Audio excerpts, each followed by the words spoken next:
இயேசு கிறிஸ்து செய்த அற்புதங்கள் இந்த வேதத்தில் எழுதப்பட்டிருக்கிறது. புதிய ஏற்பாடு என்ற பகுதியில் அது இயேசு கிறிஸ்துடைய பிறப்பிலிருந்து அவர் செய்த அற்புதங்கள், போதனைகள் அதெல்லாமே எழுதப்பட்டிருக்கிறது. அதில் இயேசு செய்த ஒரு அற்புதத்தை நான் உங்களுக்காக வாசிக்கிறேன். வேத புஸ்தகத்தில் யோவான் எழுதின சுவிசேஷம் 2ஆம் அதிகாரத்தில் முதல் 11 வசனங்கள். இந்த வசனத்தை கவனமாக கேட்குறீங்களா? இந்த வசனத்தை நீங்கள் கேட்டாலே உங்களுக்கு ஒரு ஆசீர்வாதம் உண்டாகும். இந்த வசனங்கள் உங்களோடு பேசும். பாருங்கள். 3ஆம் நாளிலே கலிலேயாவில் உள்ள கானா ஊரிலே ஒரு கல்யாணம் நடந்தது. இயேசுவின் தாயும் அங்கே இருந்தார்கள். இயேசுவும் அவருடைய சீஷரும் அந்த கல்யாணத்திற்கு அழைக்கப்பட்டிருந்தார்கள். திராட்சரசம் குறைவுபட்ட போது இயேசுவின் தாய் இயேசுவை நோக்கி, அவர்களுக்கு திராட்சரசம் இல்லை என்றாள். அதற்கு இயேசு, ஸ்திரியே, எனக்கும் உனக்கும் என்ன? என் வேளை இன்னும் வரவில்லை என்றார். இயேசுவனுடைய தாய் வேலைக்காரரை நோக்கி, இயேசு உங்களுக்கு என்ன சொல்லுகிறாரோ அதன்படி செய்யுங்கள் என்றாள். யூதர்கள் தங்களை சுத்திகரிக்கும் முறைமையின்படியே ஒவ்வொன்று 2-3 குடம் தண்ணீர் கொள்ளத்தக்க 6 கற்சாடிகள் அங்கே வைத்திருந்தது. இயேசு வேலைக்காரரை நோக்கி, ஜாடிகளில் தண்ணீர் நிரப்புங்கள் என்றார். அவர்கள் அவைகளை நிறைய நிரப்பினார்கள். இயேசு அவர்களை நோக்கி, நீங்கள் இப்பொழுது மொண்டு பந்து விசாரிப்புக்காரரிடத்தில் கொண்டு போங்கள் என்றார். அவர்கள் கொண்டு போனார்கள். அந்த திராட்சரசம் எங்கே இருந்து வந்ததென்று தண்ணீரை மொண்ட வேலைக்காரருக்கு தெரிந்ததே அன்றி பந்தி விசாரிப்புக்காரருக்கு தெரியாததினால் அவன் திராட்சரசமாய் மாறின தண்ணீரை ருசி பார்த்தபோது மணவாளனை அழைத்து, எந்த மனுஷனும் முன்பு நல்ல திராட்சரசத்தை கொடுத்து ஜனங்கள் திருப்தி அடைந்த பின்பு ருசி குறைந்ததை கொடுப்பான். நீரோ நல்ல ரசத்தை இதுவரைக்கும் வைத்திருந்தீரே என்றான். இவ்விதமாக இயேசு இந்த முதலாம் அற்புதத்தை கலிலேயாவில் உள்ள கானா ஊரிலே செய்து தம்முடைய மகிமையை வெளிப்படுத்தினார். அவருடைய சீஷர்கள் அவரிடத்தில் விசுவாசம் வைத்தார்கள். இது இயேசு கிறிஸ்து செய்த முதலாவது அற்புதம் என்று வேதம் குறிப்பிடுகிறது. இயேசு இந்த உலகத்தில் ஆயிரக்கணக்கான அற்புதங்களை செய்தார். 3½ ஆண்டு காலம்தான் அவர் ஜனங்கள் மத்தியில் ஊழியம் செய்தார். அவர் என்ன ஊழியம் செய்தார்? வேத புஸ்தகத்தில் அப்போஸ்தலர் 10ஆம் அதிகாரம் 38ஆம் வசனத்தில் சொல்லப்பட்டிருக்கிறது. இயேசு கிறிஸ்து நன்மை செய்கிறவராயும் பிசாசின் வல்லமையில் அகப்பட்ட யாவரையும் குணமாக்குகிறவராய் சுற்றி தெரிந்தார். ஜனங்களுக்கு ஒரு பக்கம் உபதேசம் பண்ணினார், நல்ல காரியங்களை பிரசங்கம் பண்ணினார். இன்னொரு பக்கம் வியாதியஸ்தரை குணமாக்கினார், பிசாசு பிடித்தவர்களுக்கு விடுதலை கொடுத்தார். ஜனங்களுக்கு நன்மை செய்கிறவராகத்தான் சுற்றி தெரிந்தார். அவர் ஒருவருக்கும் ஒரு தீங்கும் செய்தது இல்லை. அவர் செய்த அற்புதங்கள் ஏராளம் ஏராளம். குருடர்களுக்கு பார்வை கொடுக்கிறார், சப்பானிகளை நடக்க வைத்தார், செவிடர்களை கேட்க வைத்தார். அந்த மாதிரி பிசாசு பிடித்தவர்களுக்கு விடுதலை கொடுத்தார். மரித்தோரையும் எழும்பி அவர்கள் நல்ல சுகத்தோடு எழும்பும்படிக்க செய்தார். இப்படி அவர் ஏராளமான அற்புதங்களை ஜனங்களுக்கு செய்திருந்தார். பலதரப்பட்ட வியாதியஸ்தரை இயேசுண்டே கொண்டு வந்தபோது எல்லாருக்குமே அவர் சுகம் கொடுத்ததை வேத புஸ்தகத்திலே நம்ம வாசிக்க முடியும். இவ்வளவு அற்புதங்களை செய்த இயேசு அவர் செய்த முதலாவது அற்புதம், first miracle of Jesus Christ, அது என்றைக்குமே ரொம்ப விசேஷந்தான. முதலாவது அற்புதம் என்னது அப்படின்னு நீங்கள் பார்க்கும்போது இந்த அதிகாரத்தில் எழுதப்பட்டிருக்கிறது. கானா என்கிற ஒரு ஊர் இருக்கிறது. இன்றைக்கு அந்த ஊர் இருக்கிறது. இந்த அற்புதம் நடந்த இடத்துக்கு நான் போயிருக்கிறேன். இஸ்ரவேல் தேசத்தில் அதனுடைய வடபகுதியில் கானா என்கிற ஒரு நாசரேத்துக்கு பக்கம், இயேசு வளர்ந்த ஊர் தான் நாசரேத். அப்போ அங்கே பக்கத்தில் தான் கானா என்கிற ஊர். இப்பவும் அதே பெயரில் தான் அந்த ஊர் இருக்கிறது. இயேசு கிறிஸ்து அங்கே ஒரு கல்யாண வீட்டிற்கு அழைக்கப்பட்டிருந்தார். இயேசுடைய தாயார் அங்கே இருந்தார்கள். அதனால் இயேசுவனுடைய உறவினர் வீட்டு திருமணம் என்பதாக வேத அறிஞர்கள் சொல்கிறாங்க. அப்போ இயேசு அங்கே அழைக்கப்பட்டு, நீங்கள் கல்யாணத்துக்கு வரணும், உங்கள் சீஷரோடு வாங்கன்னு சொல்லி அந்த கல்யாண வீட்டார் இயேசுவை அழைத்திருந்தார்கள். அதனால் இயேசுவும் அங்கே இருந்தார். கல்யாண வீட்டில் ஒரு விருந்து நடக்கிறது. கல்யாணத்தில் விருந்து தானே சிறப்பானது. திருமணம் முடிந்த பிறகு வரவேற்பு நடத்தி விருந்து செய்வார்கள். அந்த நாட்டில் இஸ்ரவேல் தேசத்தில் விருந்தில் இன்றைக்கும் கூட ரொம்ப விசேஷமானது திராட்சரசம் பரிமாறுவது. நல்ல சுத்தமான போதை இல்லாத அருமையான திராட்சரசம். அந்த தேசத்தில் எங்கே பார்த்தாலும் திராட்சை அந்த செடிகளையும் கொடிகளையும் பெரிய பெரிய அந்த திராட்சை கொலைகளையும் பார்க்க முடியும். அந்த திராட்சரசம் அதுதான் கல்யாணத்தில் சிறப்பானது. நம்ம ஊரில் சில இடங்களில் பாருங்கள், பாயசம் ரொம்ப விசேஷம் இல்லை, பாயசத்தோடு விருந்து பண்ணினாங்கன்னு சொல்லுவாங்க. இந்த கன்னியாகுமரி மாவட்டம் போனீங்கன்னா அங்கே ரொம்ப விசேஷம் என்ன தெரியுமா? சில பணக்காரங்க அவங்க கல்யாண விருந்தில் 4 வகை பாயசம் பண்ணுவாங்க. நான் பார்த்துருக்கிறேன், நான் சாப்பிட்டு இருக்கிறேன். விதவிதமாக பாயசம், அதுதான் ஸ்பெஷல் அவங்க கல்யாண விருந்தில். சாதாரணமாக 2வது அந்த பாயசம் இருக்கும். இது மாதிரி ஒவ்வொரு பகுதியில் திருமண விருந்தில் ஒவ்வொரு காரியம் விசேஷமாக இருக்கும். அதே மாதிரி அந்த தேசத்தில் திராட்சரசம் பருமாறு கேட்கிற அளவுக்கு அவங்க கொடுப்பாங்க. அதுதான் ரொம்ப விசேஷமானது. அது இல்லைன்னு சொன்னால், இப்போ நம்ம ஊரில் திடீர்னு கடைசி பந்திக்கு போனால் பாயசம் கிடைக்காதுப்பா அப்படின்னு பந்திக்கு முந்துவாங்க, பார்த்துருக்கீங்களா? அப்போ அது கிடைக்கலன்னா வருத்தம், பாயசம் என்ன தீர்ந்து போச்சு அப்படின்னா அந்த விருந்தாளிகளுக்கு ஒரு துக்கம் வந்துடும். எனக்கு பாயசம்லாம் கிடைக்கல, என்னையா விருந்து பண்ண இப்படி இல்லாமன்னு சொல்லி அந்த கல்யாண வீட்டாருக்கு ஒரு வருத்தம் வந்துடும். இப்போ திராட்சரசம் குறைந்து குறைந்து குறைவுபட்டு விட்டது, இல்லாத ஒரு சூழ்நிலை உருவாகிறது. அப்போ திருமண வீட்டார் பதறுகிறார்கள், ஐயோ திராட்சரசம் இல்லைன்றாங்களே, தீர்ந்து போச்சுதே, இன்னும் விருந்தாளிகள் இருக்கிறாங்களே, அவங்களுக்கு திராட்சரசம் கொடுக்காட்டா இந்த கல்யாண வீட்டுக்கு போனேன் திராட்சரசம் இல்லைன்னு சொல்லிட்டாங்க, அது வாழ்நாள் முழுதும் பேசுவாங்களே, இந்த மணமகன் மணமகளுக்கு எவ்வளோ பெரிய துக்கமான ஒரு காரியம், அந்த கல்யாண விருந்து ஒரு துக்கத்திலே முடிந்ததா இருக்குமே, கல்யாண வீட்டார் பதறுகிறாங்க, துக்கத்தோடு இருக்கிறாங்க. இயேசுனுடைய தாயார் இதை கவனித்தார்கள். இது மாறுவதற்கு, இந்த துக்கம் மாறுவதற்கு, இந்த குறைவு நீங்குவதற்கு இயேசுவால தான் முடியும். அதனால் அவர்கள் இயேசுவனிடத்தில் வந்து அந்த காரியத்தை சொல்லுகிறார்கள். இயேசு முதலாவது சொல்லுகிறார், என் வேளை இன்னும் வரவில்லை, நான் பிதாவாகிய தேவன் சொல்லுவதைத்தான் என்னால் செய்ய முடியும், அதனால அவர் சொன்னால் நான் செய்வேன் என்பதாக பதில் சொல்லிவிட்டார். இயேசுடைய தாயார் ஞானமாக சொன்னாங்க, இயேசு சொல்கிறபடி செய்யுங்க, நான் அதில் ஒன்றும் பண்ண முடியாது, நான் சொன்னாலும் அவர் பிதா சொல்கிறபடி தான் செய்வார், என் வேலை வரலைன்னு சொல்லிட்டார், ஆனால் இயேசு சொல்கிறபடி செய்யுங்கன்னு சொல்லிட்டு போயிட்டாங்க. அப்பொழுது இயேசு அந்த மக்களுடைய பதற்றம், அவருடைய கஷ்டங்களை பார்த்து ஒரு அற்புதம் செய்ய தீர்மானித்தார். பிதாவாகிய தேவனிடத்திலிருந்து கட்டளை பெற்று ஒரு அற்புதம் செய்கிறார். தண்ணீரை திராட்சரசமாய் மாற்றுகிறார். தண்ணீரை திராட்சரசமாய் மாற்றி அந்த குறைவை நிறைவாக்கி மகிழ பண்ணுகிறார். இதுதான் இயேசு செய்த முதலாவது அற்புதம். இந்த அற்புதம் எதை வெளிப்படுத்துகிறது? முதலாவது பாருங்க, இயேசு தன்னுடைய அற்புதத்தை கல்யாண வீட்டில் ஆரம்பிக்கிறார்.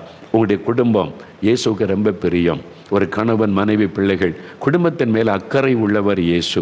ஒரு குடும்பத்தில் குறைவு வரக்கூடாது, ஒரு குடும்பத்தில் வியாதி, பண கஷ்டம், கடன் பிரச்சனை குறைவுக்குள்ளே வாழக்கூடாது.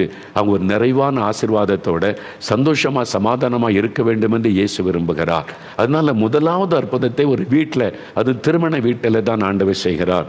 உங்கள் குடும்பத்தில் இன்றைக்கி ஒரு பிரச்சனை இல்லை, உங்கள் குடும்பத்தில் ஒரு பதஷ்டம், உங்கள் குடும்பத்தில் ஏதோ ஒரு காரியம் உங்களை பாதித்து விட்டதல்ல, வியாதி, கடன் பிரச்சனை, ஒரு வேதனை, என்ன பண்ணுறதுன்னு தெரியல, என்ன நடக்குமோன்ற பயம், கலக்கம். அதனால தான் இயேசு உங்கள் வீட்டில் வந்து உங்களுக்கு அற்புதம் செய்ய உங்களோடு பேசி கொண்டிருக்கிறார். ரெண்டாவது, இந்த அற்புதத்தை நீங்கள் கவனித்தால் தண்ணீரை திராட்சரசமாக இயேசு மாற்றினார். அவர் முதலாவது செய்த காரியம் மாற்றுகிறார், தண்ணீரை திராட்சரசமாய் மாற்றுகிறார். இயேசு தான் இந்த உலகத்தில் வந்த நோக்கத்தை இந்த அற்புதத்தின் மூலம் ஆண்டவர் வெளிப்படுத்தி இருக்கிறதை பார்க்கிறோம். நிறைய பேர் எனக்கு மதம் மாற்றுகிறார். இயேசு யாரையும் மதம் மாற்றுவதில்லை, மதம் மாறுறதுனால பிரயோஜனமும் இல்லை. ஆனால் இயேசு மாற்றுகிறவர், என்ன மாற்றத்தை உண்டாக்குகிறவர்? மனிதனுடைய வாழ்க்கையை மாற்றுகிறவர். இப்போ தண்ணீரை எடுத்துக்கொள்ளுங்க, அதுக்கு நிறம் கிடையாது, மனம் கிடையாது, ருசி கிடையாது. இப்போ நிறமில்லாத, மனமில்லாத, ருசி இல்லாத தண்ணீரை இயேசு திராட்சரசமாய் மாற்றினார். அழகான நிறமுள்ள, மனமுள்ள, ருசியுள்ள திராட்சரசமாய் மாற்றிவிட்டார். உங்கள் வாழ்க்கையில் இன்றைக்கு ருசி இல்லை, ஏதோ வாழ்கிறோம் போகிறோம், என்ன வாழ்க்கை இது? ஒரு விரக்தி, ஒரு நிம்மதி இல்லை, சமாதானம் இல்லை, உங்கள் வாழ்க்கையில் ஒரு இன்பம் இல்லை, சந்தோஷம் இல்லை, பிரயோஜனம் இல்லை. பாவம் ஒரு பக்கம், சாபம் ஒரு பக்கம் உங்களுடைய வாழ்க்கையை பாதித்து ஏதோ வாழ்கிறோம் என்று விரக்தியோடு நீங்கள் வாழ்ந்து கொண்டிருக்கிறீங்களா? உங்களுடைய வாழ்க்கையை இனிமையான வாழ்க்கையாய் மாற்றுகிறவர், உங்கள் வாழ்க்கையை பரிசுத்தமான வாழ்க்கையாய் மாற்றுகிறவர், உங்களுடைய வாழ்க்கையை ஆசீர்வாதமான வாழ்க்கையாய் மாற்றுகிறவர். அதுக்கு தான் இயேசு வந்தார். பாவத்திலும் சாபத்திலும் பாதிக்கப்பட்டு ஒரு நிம்மதி இல்லை, சமாதானம் இல்லை, ஆசீர்வாதம் இல்லை என்று கலங்குகிற மனிதனுடைய வாழ்க்கையை அவர் சாபத்தை நீக்கி, பாவத்தை நீக்கி, பரிசுத்தத்தை கொடுத்து, சமாதானத்தை கொடுத்து, ஒரு நிம்மதியை கொடுத்து ஆசீர்வாதமான வாழ்க்கையாய் மாற்றுவதற்கு தான் இயேசு வந்தார். யாரையும் மதம் மாற்ற இயேசு வரவில்லை, மனிதனுடைய வாழ்க்கையை மாற்றுகிறவர், அவருடைய வேதனைகளை மாற்றுகிறவர். அதுக்கு தான் இயேசு இந்த உலகத்தில் வந்ததை இந்த அற்புதத்தின் மூலம் ஆண்டவர் வெளிப்படுத்துகிறார். முதலாவது பாருங்க, அவர் அந்த தண்ணீரை திராட்சரசமாய் மாற்றினார். உங்கள் வாழ்க்கையில் இன்றைக்கு மாற்றம் தேவை. இன்றைக்கு பாவத்தில் இந்த சாபத்தில் இந்த விடுதலை பெற்று ஒரு மாற்றம் உங்களுக்கு அவசியம். அதனால தான் இயேசு உங்களோடு பேசுகிறார். என் மகனே, என் மகளே, நான் உன்னை மாற்றுகிற தேவன். அந்த பாவத்தில் இந்த விடுதலை கொடுத்த ஒரு பரிசுத்த வாழ்க்கையை உனக்குள்ளே தருகிற தேவன். அந்த அற்புதத்தை நான் உனக்கு செய்ய விரும்புகிறேன் என்று இயேசு உங்களுக்கு சொல்கிறார். நீ பாவி என்று அவர் புறம்பே தள்ளுவது இல்லை. பாவியை பரிசுத்தவானாய் மாற்றுகிற ஒரு வாழ்க்கையை கொடுக்கிறவர் தான் இயேசு கிறிஸ்து. அந்த அற்புதத்தை உங்களுக்கு செய்ய ஆண்டவர் விரும்புகிறார். ரெண்டாவது, நீங்கள் பாருங்க, ஒரு குறைவு. அந்த கல்யாண வீட்டில் திராட்சை ரசம் குறைவுபட்டு விட்டது. அந்த குறைவோடு விருந்து முடிந்தா ஊர் முழுதும் பேசியிருப்பாங்க. அங்கே போனீங்க, திராட்சை ரசம் இல்லையா, திராட்சை ரசம் இல்லையா, என்னங்க இப்படி அவங்க விருந்து பண்ணியிருக்கிறாங்க, கஞ்சத்தனம் பண்ணுறாங்களா என்றெல்லாம் ஊர் முழுதும் பேசியிருப்பாங்க. ஒரு அவமானம், நிந்தை, அதனால் வரக்கூடிய ஒரு நெருக்கம், அந்த வேதனை குடும்பத்தை கலங்க பண்ணி கொண்டு இருந்தார். இயேசு குறைவை நிறைவாக்குகிற ஒரு ஆண்டவர். பிலிப்பியர் 4:19 வசனத்தில் சொல்லப்பட்டு இருக்கிறது, தேவன் நம்முடைய குறைவை எல்லாம் நிறைவாக்குவாராம். இயேசு கிறிஸ்துவின் மூலமாய் உங்கள் வாழ்க்கையில் என்ன குறை, குழந்தை இல்லைன்ற குறை இருக்குதா, ஆண்டவர் அதை மாற்றுவார். நீங்கள் கடன் பிரச்சனை என்கிற குறைவில், பண கஷ்டத்தினால குறைவுபட்டு வறுமையில் கலங்கி நிற்கிறீங்களா, ஆண்டவர் உங்களுடைய வாழ்க்கையின் குறைவை இன்றைக்கு நிறைவாக்குவார். உங்களுடைய சரீரத்தில் ஆரோக்கிய குறைவு ஏற்பட்டு விட்டது, வியாதி வந்து விட்டது, அதனால் ஒரு பூரண ஆரோக்கியம் இல்லை, அந்த குறைவு நிமித்தம் கலங்குறீங்களா, ஆண்டவர் உங்களை சுகமாக்கி குறைவை நிறைவாக்கி மகிழ பண்ணுவார். உங்களுடைய வாழ்க்கையில் சமாதான குறைவு வந்து விட்டதா, குடும்பத்துக்குள்ளே சமாதானமே இல்லை, நிம்மதியே இல்லை, எப்பொழுதும் சண்டைகள், பிரச்சனைகள், நிம்மதியற்ற வாழ்க்கை, நிம்மதி இல்லை, சமாதானம் இல்லை, குறைவு. ஆண்டவர் இயேசு அந்த குறைவை நிறைவாக்கி மகிழ பண்ணுகிறவர். இன்றைக்கு உங்களுடைய வாழ்க்கையின் குறைவு நிறைவாக்கப்படும். அந்த அற்புதத்தை இயேசு இன்றைக்கு உங்களுக்கு செய்ய விரும்பித்தான் உங்களோடு இன்றைக்கு பேசி கொண்டிருக்கிறார். அது மாத்திரம் இல்லை, மூன்றாவது நீங்கள் கவனித்தால், அவங்க துக்கத்தில் இருக்கிறாங்க, இந்த குடும்பமே துக்கத்தில் இருக்கிறாங்க. என்ன பண்ணுறது தெரியல, இப்போ திராட்சை ரசத்துக்கு எங்கே போவார், என்ன செய்வது, எங்கே போய் வாங்க முடியும், அப்படியே கலங்கி நிற்கிறார்கள். அவருடைய துக்கம் சந்தோஷமாய் மாறுகிறாரு. இப்போ இயேசு தண்ணீரை திராட்சரசமாக மாற்றின உடனே, அது ருசியுள்ள திராட்சரசமாய் மாற்றின உடனே குடும்பமே மகிழுகிறது. அவருடைய துக்கம் சந்தோஷமாய் மாறினது, அவருடைய பயம் சந்தோஷமாய் மாறினது. யோவான் 16:20 இயேசு சொல்லுகிறார், உங்கள் துக்கம் சந்தோஷமாய் மாறும். இன்னைக்கு ஏதோ ஒரு துக்கத்தோடு இருக்கிறீங்க, என் பிள்ளைக்கு திருமணம் ஆகலையே என்கிற துக்கம், ஒரு குழந்தை செல்வம் இல்லையே என்கிற துக்கம், ஒரு நிரந்தர வேலை இல்லையே என்கிற துக்கம், ஒரு வருமானம் இல்லையே என்கிற துக்கம், நஷ்டம் அடைஞ்சிட்டோமே, அவமானத்துக்கு நடுவில் இருக்கிறோமே என்கிற துக்கம், இந்த பிரச்சனை நெருக்குகிறதே, இதிலிருந்து வெளியே வர முடியுமா, ஊரில் என்னை தலைநிமிர்ந்த நடக்க முடியுமா என்கிற ஒரு துக்கம், ஏதோ ஒரு துக்கம் உடைய உள்ளத்தை அழுத்தி கொண்டு இருக்கிறது. ஆண்டவர் இயேசு சொல்லுகிறார், என் பிள்ளைகளே, உங்கள் துக்கத்தை நான் சந்தோஷமாய் மாற்றுவேன், உங்கள் துக்கம் சந்தோஷமாய் மாறும். அன்றைக்கு அந்த திருமண வீட்டில் துக்கத்தை சந்தோஷமாய் மாற்றின இயேசு இன்றைக்கு உங்கள் குடும்பத்தில், உங்கள் வாழ்க்கையில் இருக்கிற துக்கத்தை சந்தோஷமாய் மாற்ற உங்களுக்கு ஒரு அற்புதம் செய்வதற்கு தான் உங்களோடு ஆண்டவர் பேசிக்கொண்டு இருக்கிறார். இன்றைக்கு அந்த அற்புதம் நடக்கும். இந்த அற்புதம் நடக்கணும்னா நம்ம என்ன செய்யணும்? என் வாழ்க்கையில் இந்த மாதிரி ஒரு அற்புதம் நடந்து என் குறைவு நிறைவாக்கப்படணும், துக்கம் சந்தோஷமாக மாறணும். இது எப்படி இயேசுவிடத்தை அந்த அற்புதம் பெற்றுக்கொள்ளணும்? எனக்கு பிரியமானவர்களே, நல்ல கவனிங்க. இந்த அற்புதத்திலிருந்து ஒரு 3 காரியத்தை உங்களுக்கு ஞாபகப்படுத்துகிறேன். முதலாவது, யோவான் 2:2 சொல்லப்பட்டிருக்கிறது, இயேசுவும் அவருடைய சீஷரும் கல்யாணத்துக்கு அழைக்கப்பட்டிருந்தார்கள். அப்போ இயேசு அங்கே இருந்தார். இயேசு அங்கே இருந்ததுனால தான் குறைவு நிறைவாக்கப்பட்டது. இயேசுவை அழைத்ததுனால தான் அந்த வீட்டிற்கு இயேசு வந்திருந்தார். இப்போ நீங்கள் அவரை அழைத்தால் உங்கள் வீட்டுக்கு அவர் வருவார். இயேசுவே, என் வாழ்க்கையில் நீங்கள் வரணும், எங்கள் குடும்பத்துக்குள்ளே நீங்கள் வரணும். நீங்கள் அழைக்காவிட்டால் அவர் வரமாட்டார். இயேசு யாரையும் கட்டாயப்படுத்துகிற ஆண்டவர் அல்ல. அவர் சொல்லுகிறார், இதோ வாசற்படியில் நின்று கதவை நான் தட்டுகிறேன், நீ கதவை திறந்து எனக்குள்ளே நீங்கள் வாங்க, என் குடும்பத்தில் நீங்கள் வாங்க, எனக்கு உதவி செய்யுங்கன்னு சொன்னால் நான் வருவேன். இயேசு யாரையும் கட்டாயப்படுத்தி அவங்க வாழ்க்கைக்குள்ளே நுழைகிற தேவன் அல்ல. பயமுறுத்தி கலங்க பண்ணி, நீ இப்படி பண்ணாட்டவனுக்கு அப்படி செய்திருவேன், இப்படி செய்திருவேன், அந்த மாதிரி பயமுறுத்துகிற ஆண்டவர் அல்ல. அவர் ஜென்ரலாக அந்த கதவை தட்டுவார். என் பிள்ளைகளே, துக்கத்தோடு இருக்கீங்களா, கஷ்டத்தோடு இருக்கீங்களா, அவமானம் வந்தோடனே பயப்படுறீங்களா, உங்கள் துக்கத்தை சந்தோஷமாக மாற்ற நான் இருக்கிறேன், ஆனால் நீங்கள் விரும்பினா தான் நான் வருவேன், நீங்கள் என்னை ஏற்றுக்கொண்டால் தான் உங்களுடைய வாழ்க்கையில் வருவேன் என்று இயேசு கிறிஸ்து சொல்லுகிறார். வேத புத்தகத்தில் லூக்கா 10:38 வாசித்தீங்கன்னா, இயேசு ஒரு நாள் பெத்தானியா என்கிற கிராமத்தின் வழியாய் கடந்து போனார். இந்த பெத்தானியா கிராமம் இப்போவும் இருக்குது. எருசலேமிலிருந்து 2 மைல் தூரத்தில் இருக்குது. நான் அந்த ஊருக்கு போயிருக்கிறேன். இந்த பெத்தானியா இந்த ஊருக்கே நான் போய் பார்த்துருக்கிறேன். அந்த ஊர் வழியாக இயேசு நடந்து போகும்போது எல்லாரும் பார்க்குறாங்க, அதான் இயேசு, அதான் இயேசுன்னு. இயேசு எல்லாரும் அவளோட பார்க்குறாங்க. மார்த்தாள் என்ற ஒரு பெண், அவளுக்கு அப்பா இல்லை, அம்மா இல்லை, அவளுக்கு ஒரு சகோதரி, ஒரு சகோதரன். அதனால் ஒரு தாய் தகப்பனுடைய அன்புக்காக ஏங்கின பிள்ளைகள். இயேசுடைய முகத்தை பார்த்தா ரொம்ப அன்பாக இருக்கிறாரு, பாசத்தோடு எல்லாத்திட்டையும் பழகிறாருன்னு சொல்லி அவளுக்கு ஆசை, இயேசு என் வீட்டுக்கு வருவாரான்னு சொல்லி அவள் போய் கூப்பிட்டாள். இயேசுவே, ஆண்டவரே, எங்கள் வீட்டுக்கு நீங்கள் வருவீங்களா? இயேசு சொன்னார், நான் வருகிறேன். பாருங்கள், ஒரு ஏழை ஒரு பெண் கூப்பிட்ட போது இயேசு உடனே அந்த வீட்டிற்கு போனார். அவங்களுக்கு ஒரு பெரிய சந்தோஷம். தாய் தகப்பனுடைய அன்பை இயேசுவிலே கண்டார்கள். அந்த இயேசு கிறிஸ்துவை நீங்கள் கூப்பிட்டா உங்கள் வீட்டுக்கு கூட இயேசு வருவார். வேறு புஸ்தகத்தில் லூக்கா 19 அதிகாரம் 6 வசனத்தில் பார்த்தீங்கன்னா, சகையு என்ற ஒரு பெரிய பணக்காரன், அவன் பெரிய பணக்காரன், பெரிய பதவியில் இருக்கிறவன், நிம்மதி இல்லை, சமாதானம் இல்லை, எல்லாரும் பாவினை ஒதுக்குறாங்க. அவன் இயேசுவை ஏற்றுக்கொண்டதுனால அவன் வீட்டுக்கு இயேசு போனார் என்று வேதத்தில் பார்க்கிறோம். ஏழைகள் வீட்டுக்கும் போவார், பணக்கார வீட்டுக்கும் போவார். அவருக்கு எந்த வித்தியாசமும் கிடையாது. எல்லாரையும் ஒரே விதமாய் நேசிக்கிற ஒரு ஆண்டவர் அவர். அவர் உங்கள் வீட்டுக்கு வர விரும்புகிறார். நீங்கள் கூப்பிட்டா அவர் வருவார். எங்கள் வீட்டுக்கு நீங்கள் வரணும், என் வாழ்க்கையில் நீங்கள் வரணும், நீங்கள் விரும்பி கூப்பிட்டா உங்கள் வீட்டுக்கு வருவார், உங்களுக்கு அற்புதம் செய்வார். இயேசு அங்கே இருந்ததுனால தான் அற்புதம். என் வாழ்க்கையில் நாங்கள் பக்தி உள்ள இந்து குடும்பத்தை நான் சார்ந்தவன். எங்கள் அப்பா அம்மாவில் ரொம்ப பக்தியாக என்னை வளர்த்துருந்தாங்க. என்னுடைய பாட்டி ஒருவர் இருந்தாங்க, ராமாயணம் மகாபாரதத்தை சின்ன வயசில் தினந்தோறும் சொல்லி சொல்லி சொல்லி ஊட்டி வளர்த்தார்கள். அதனால் எங்களுக்குள்ள பக்தி காணப்பட்டது. எப்போவுமே என் சகோதரர் 2 பேர் இந்துக்களாகத்தான் இருக்கிறாங்க. ஆனால் என் குடும்பமே ரொம்ப பக்தி உள்ள ஒரு குடும்பம். நான் ரொம்ப பக்தியாக நான் தெய்வத்தை தேடுகிறவன். செவ்வாய் வெள்ளிக்கிழமை ஆனால் கோயிலுக்கு போய் சுற்றி சுற்றி கும்பிட்டு ரொம்ப பக்தியாக இருக்கிறவன். அந்த மாதிரி தெய்வ நம்பிக்கையை ஊட்டி வளர்த்தார்கள். என்னுடைய 14 வயசில் எனக்கு ஒரு வியாதி, ஹார்ட் என்லார்ஜ்மெண்ட், இருதயம் வீங்கி விட்டது. அதனால் என் வலது கால் பாதிக்கப்பட்டு சப்பானி ஆயிட்டு, நடக்க முடியாது, காலை அசைக்க முடியாது. அப்போ நாங்கள் சென்னையில் இருந்தோம். சென்னையில் பாடி என்கிற இடத்துல என்னுடைய தகப்பனார் அங்கே பாத்திர வியாபாரம் செய்தார்கள், கடை வைத்திருந்தாங்க. ஃபேமிலி அங்கே தான் போய் செட்டில் ஆகிட்டோம்.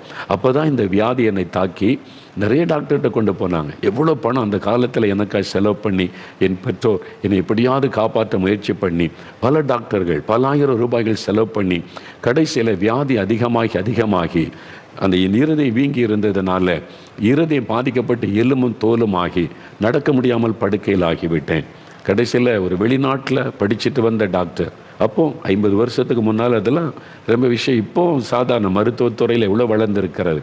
அப்போது அந்த மாதிரி ஃபாரினில் படிச்சுட்டு வந்த டாக்டர்னு சொல்லி அவர் என் மேலே ரொம்ப அன்பாக என்னை காப்பாற்ற பிரயாசப்பட்டார். ஐநாவரம் இருக்குல்ல, சென்னையில் ஐநாவரம் பாடி பக்கத்தில், அங்கே தான் என் பெற்றோர் என்னை கொண்டு தூக்கித்தான் போகணும், என்னால் நடக்க முடியாது. அந்த மாதிரி டாக்டர் ரொம்ப அன்பாக என்னை கவனித்து எப்படியாவது என்னை காப்பாற்ற முயற்சி பண்ணினார். பல மணி நேரம் என்னை டெஸ்ட் பண்ணி டாக்டர்ஸ் ஒரு குரூப்பாக அப்போவே உட்காந்து டிஸ்கஸ் பண்ணி கடைசியில் என் ஹார்ட்லாம் பரிசோதித்துட்டு சொன்னாங்க, உங்களுடைய மகனுடைய இருதயம் கம்ப்ளீட்டாக டேமேஜ் ஆகிவிட்டார். இனி உங்களுடைய மகனை மருத்துவத்தால் குணமாக்கவே முடியாது, அவ்வளவுதான். இனி எவ்வளோ நாள் உயிரோடு இருப்பான்னு சொல்ல முடியாது, எனி டைம் மரணம் சம்பவிக்கலாம். அவ்வளவு இருதயம் கம்ப்ளீட்டாக டேமேஜ் ஆகிவிட்டது. அதனால் வீட்டில் வச்சு அவனுக்கு என்னென்ன நீங்கள் செய்ய விரும்புகிறீங்களோ சந்தோஷமாக கவனித்து கொள்ளுங்கள், ஆறுதல் படுத்தி என்னை பெற்றோர்கிட்ட அப்படி அனுப்பிட்டாங்க. அவ்வளோதான், கைவிடப்பட்ட இனி மருத்துவத்தால் ஒன்றும் செய்ய முடியாதுன்ற நிலைமை. நான் வீட்டில் படுத்த படுக்கையாக இருந்தேன். என் காலை அசைக்க முடியாது, என்னுடைய இருதயம் வீங்கி இருக்கும், மூச்சு விட முடியாது, மூச்சு விட திணறு. ஏன்னா இருதயம் பாதிக்கப்பட்ட போச்சில்ல. மரணம் என்னை நெருங்கி கொண்டு இருந்தது. தண்ணி குடிக்க முடியாது, சாப்பிட முடியாது, எழும்பி உட்கார முடியாது. ஒரு மரண போராட்டத்தில் நான் இருந்தேன். குடும்பம் எப்படி இருந்திருக்கும் யோசித்து பாருங்கள். என் குடும்ப சந்தோஷத்தை இழந்து விட்டது, மகிழ்ச்சியை இழந்து விட்டது. நாங்கள் சிரித்து பல மாதங்கள் ஆகிவிட்டது. என்னை வீட்டுக்குள்ள ஒரு மரணம் சம்பவிக்க போகிறதுன்னு சொல்லும்போது அந்த வீட்டுக்குள்ள எப்படி சந்தோஷம் இருக்குன்னு நினைக்கிறீங்க? பேருக்காக ஒரு சமையல், பேருக்காக ஒரு சாப்பாடு, அவ்வளோதானே தவிர மகிழ்ச்சி சந்தோஷம் எல்லாம் போய்விட்டது. துக்கம், ஒரு மரண பயம், என்ன நடக்குமோ, எப்போ மரணம் சம்பவிக்குமோ என்கிற நிலைமை. நான் பக்தியோடு இருந்தவன் அல்லவா, அதனால் அந்த பக்தியோடு இனி கடவுள் தான் காப்பாற்ற முடியும் என்ற நம்பிக்கையில் எல்லாம் செய்தார்கள். ஆனால் ஒருத்தரிடம் எனக்கு பதில் வரவில்லை. அந்த மாதிரி மரணம் நெருங்கி கொண்டிருந்த சமயம் சொந்தக்காரங்க கேள்விப்பட்டவங்களாம் பார்க்க வருவாங்க. சாக போகிற ஒரு ஆளை கடைசியாக பார்க்க வர்ற மாதிரி. என்ன வாலிப வயசு இல்லை, 14 வயசு. அதனால் பார்த்துட்டு என் பெற்றோருக்கு ஆறுதல் சொல்லிட்டு போவாங்க. அவ்வளோதான் அவங்களால செய்ய முடியும்.